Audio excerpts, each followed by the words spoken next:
höldum bara hérna áfram, það verður smá mistök að upptakan hætti of snemma, en það í rauninni ekkert annað eftir heldur en að sýna þessar tvær myndir hérna í viðbót á þessu skeggnupakka sem er sýna sömu rekstrarmörk samfassa rafala eða capability curves á annan hátt.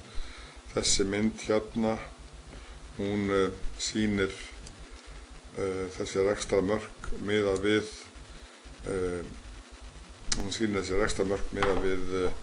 ákveðna segulmögnun á rótor í samfassavélinni. Sýnir í rauninni bara það ef að við teiknum hringi umhverfis punkt sem er í mínus gildið F14d með x fyrir neðan núllpunktinn. Hér er ásinn og núllpunkturinn í þessu línuriti, P ás og síðan auðvitað Q ás lóðréttur. En hringirnir eru teiknaðir umhverfis þennan punkt sem er F4 á móti x frá núllpunktinum, og ég ítreka hérna að það á að vera annað veldi utan allan svigan en ekki eins og skrifað er.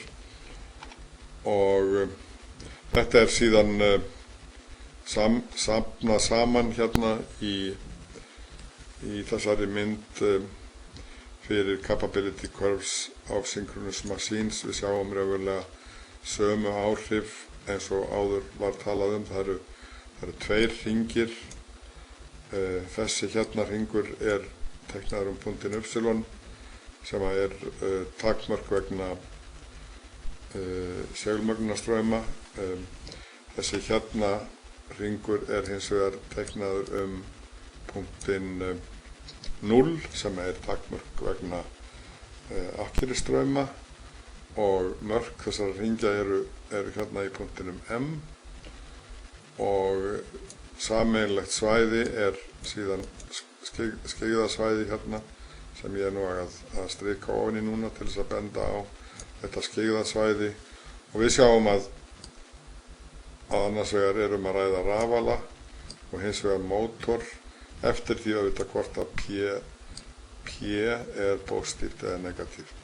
Í báðum tilfellum hvort sem að vélin er rafala mótor, þá í báðum tilfellum hún að framleiða jákvætt Q.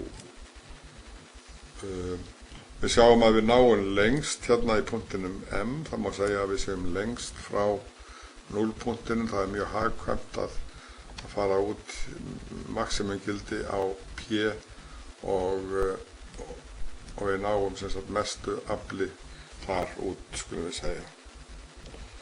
Og þá er bara þessu lokið og þessum skeggnupakka 14 lokið.